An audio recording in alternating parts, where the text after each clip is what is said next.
Okay, yes, Ambassador. Given the importance of yesterday's referendum on nuclear power, we would like to know what is Germany's attitude towards nuclear power currently? Well, it's an issue of German citizens. Then I don't know more than anyone of these. I'd say nuclear power in Germany is out. It would be foolish for any politician to try to reintroduce nuclear power. I mean, that would be, he could retire. That is, I mean, but this was a process, a long process of 30 years. It started early 80s against nuclear weapons and against nuclear power, and came to an end in 2011 with a decision of the Chancellor to switch off by 2020. 15, that earlier it is now. all power stations. So this coincides quite frankly with my attitude, personal attitude. I think it was a good decision because for two things. First, risks can never be excluded. And second, to my knowledge, there is no final storage site nowhere in the world. So when you look at Ignalina, I think the fuel rods have to be stored interim storage site for 50 or 60 years, and in 50 years, if you look back what happened the last 60 years, so I think we should look for other energy sources than nuclear power. But this is personal attitude, and I want to stress that this decision to switch off nuclear power was already taken by the old red-green government. Then only the Laufzeit, the time a nuclear power plant could operate, was prolonged, and then this decision was rescinded. So there is a consensus, really consensus, that we should forego nuclear power. And there is a report of a commission of the Bundestag, of all political groupings, that came to the conclusion, yes, we can do it. We can live without nuclear power in Germany. And after 2015, to live without nuclear power, and the replacement is going to be exactly... I think the last shutdown will be a bit longer than 2015. Are you sure it's 2015? They will turn it on. As far as I know, but the camera makes me a bit nervous. So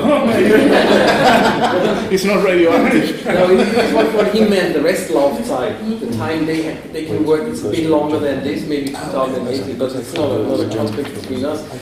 Till this time, nothing can be built new, but they can put it down around 2018 like this. And it's a very short period, and I think, like you told us, it's over, and you will find nobody in Germany who will now develop an opposition against it. So. And I think also the attitude changed the people. When you talked maybe 6-7 years ago and you saw the windmills, everyone said, oh, it's so ugly and it destroys the landscape and so on. But now if you go through the Autobahn, for example, and you see hundreds of these windmill power plants, I think the people are fine with it, and some of them are also proud that we are that developed in this field, and this commitment that we will shut it down. It developed a huge industry in this field, in every field, and of course there are huge R&D foundings of the government to solve the problems we have, and we always should look at two things. It's energy efficiency and it's energy production, because saving energy probably is the cheapest production of energy, and both fields are very strong in Germany. Because, no, you gave this example at lunch, das Passivhaus. Yes, yeah. Yeah. So there is one act, also from my point of view, it's 2015, and I'm still magic number. But that's you're only allowed to build new houses which don't use any electricity. Yeah, so you have such efficiency. We call it passive house, but there's not an English word. I think so, that you use solar lights, that you use the sun to heat up your water, that you use the ground heat, that you use windmills, and that there are a lot of offices already in Germany which have no heating. They just use the heating of the people, the heating of the bodies, of the server, of the PCs, and so on and so on. And this is, from my point of view, a more important development than just using these green energy, because this is a development 1,000 years ago. And if you heat your room with wood, it's renewable energy. Renewable energy is just a modern word, but it was always existing. But I want to stress one thing. We do not want to teach other countries. I mean, this was a German decision. It came for many as a surprise. It wasn't. But each country has to make its own decision. France, the UK, Lithuania. That's very, very interesting about alternatives to nuclear energy, which you mentioned, and there is some sort of talk in Lithuania that fine, renewables are great idea. The high-tech energy is fantastic, but it's a toy in the hands of rich countries. According to those commentators, saying that we cannot afford to have to have the economy, to have the country run by green energy only. What would you say to those people who think that maybe for the poor Lithuanian comparison is not really up to the we can't really do that yet? No, I would say, first, Lithuania is not poor compared to some majority of countries, and you have to do it because I think it's a necessity. Nobody knows what the future will bring, but first, we are now 7 billion people, right? I think not 7 billion. They all want to live better. The Chinese, the Indian want to live better. So the resources will get scarcer. The price for energy will get higher. And by renewables, you become independent. Germany is dependent on energy imports from Russia, from Norway, from the Gulf area.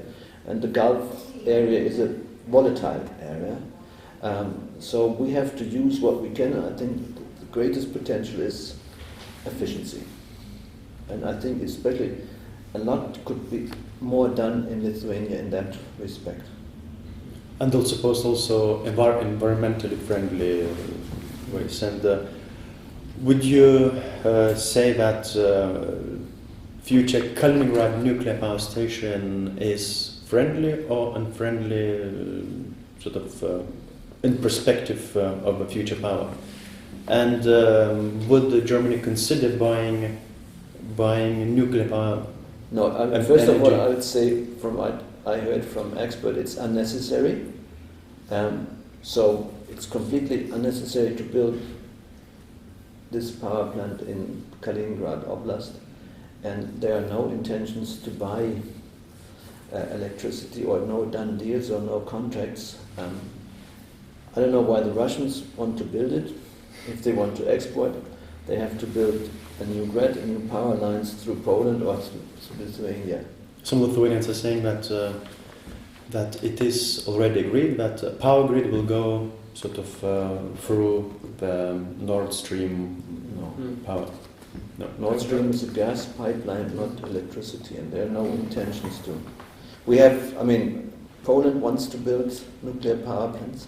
Poland is an energy-rich or resource-rich country, so this power plant is not needed. Maybe I can add something also to the last question. If Lithuania has 5 billion euro to set up a nuclear power plant, you cannot say green energy is too expensive. Furthermore, I think especially for a poor company, if you look at your wood industry, if you throw your wood scrap away, this seems to be a very rich country, because you can use all this scrap, and it's shown. I mean, there are millions of business cases that it's not wasting money. It's efficient to use this, and at the end, you won't find any company who set up these power plants to make the world greener. So at the end, always the money counts, and otherwise they wouldn't do it in this way. And I think we think green energy and profit go together. Exactly, that's the reason why it's so common. And if you invest now, you're the leader in the future.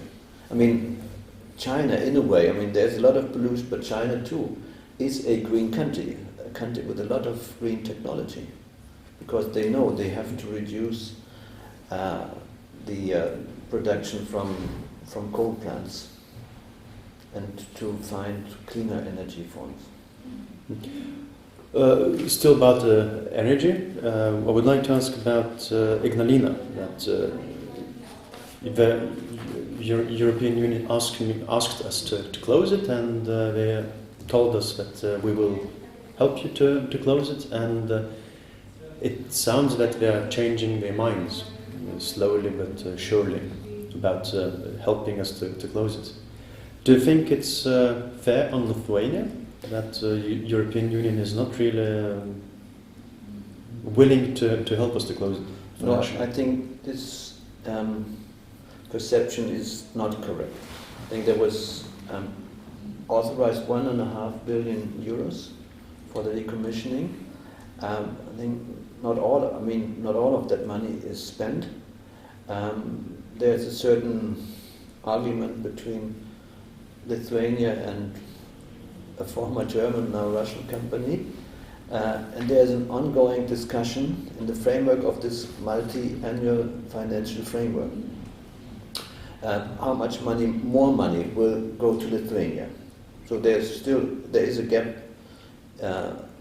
between in the figures, but I think, as always in finding a compromise will be found. Anything on energy you would like to ask? No. Yeah. Okay, let's go to the euro. As I heard previously in one of the conferences, very fair remark that it's not the problem of the euro, it's a problem of some countries. And perhaps we all know that those countries are in Southern Europe. So still Lithuania has been declaring that we would like to introduce the euro by 2014 or in 2014. Nevertheless, some of the politicians are starting to a little bit doubt that. But I would like to ask about if we will be ready to join the euro by 2014. Would Germany agree on including Lithuania in the euro because it is complying with the Maastricht criteria, or because it is a reliable ally and partner for Germany in the Euro club? What would which attitude would prevail in Germany? But first of all, Lithuania has no opt-out clauses in the treaty. You have to join the euro. I think it would be a good decision for Lithuania and for Europe and for Germany. And Lithuania, I think, would be a very reliable partner. Mm-hmm. And this is, I was surprised to read this interview with Martin Schulz, the President of the European Parliament, was very much in favor of the policy of a conservative government. So, and I think whoever might form the next government, and it's far from, I think, decided, not much will change. Yeah, and we would welcome Lithuania in the Euro club. And it's a good currency, I'd say. Excellent. Okay.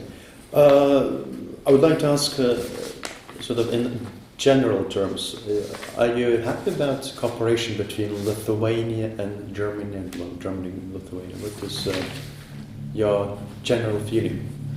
In the political field, yes, but I would ask culture and economics. We just have a rough idea. I think we have around 1,200 German companies here which are involved with German capital. So, and this is for such a small country overwhelming. And the friendship, also the economic friendship between these two countries are so huge. So there's no discussion. I mean, we are a strong partner, and we are supporting everyday companies, German companies and Lithuanian companies who want to deal with each other, and this relationship is extremely strong. And where do you see the strongest cooperation in economics and the weakest? Sort of what sectors it would be? Yeah, the strongest, of course, is always machinery for German companies. But this is not special for Lithuania, because all over the world the Germans are strong in machineries. But also, for example, the wood industry is very strong, or the food industry, which means exports to Germany. But if we look at the charts, we have not only these two products, we have a lot of products which are exchanged in both directions. And this is the strength, that it's not only focused on one product, but on several products, on several industries, like chemical or yeah. And Germany is one of the strongest Lithuanian import markets, but quite a lot of German products coming to Lithuania. Export. And exports also, but from what I remember, it's number 2 in imports after Russia. Yeah, no, sorry, it's Latvia. No, but in exports also. Yeah. It's always difficult to compare it with Russia, because Russia delivers a lot of gas. Yeah. So it's a high volume, and this is not really comparable. You should have a closer look on the products, and there, from my point of view, Germany is stronger. And what is the biggest German investment in Lithuania, like one-off investment? What would you... The biggest, I think, is Ergo. Insurance. Deutsche Post. Yeah, Deutsche Post, DHL, or the Post. Deutsche Post has also a share on Lithuanian Post, right? And Siemens, about 20 billion euro, which is mainly involved in infrastructure projects and so on.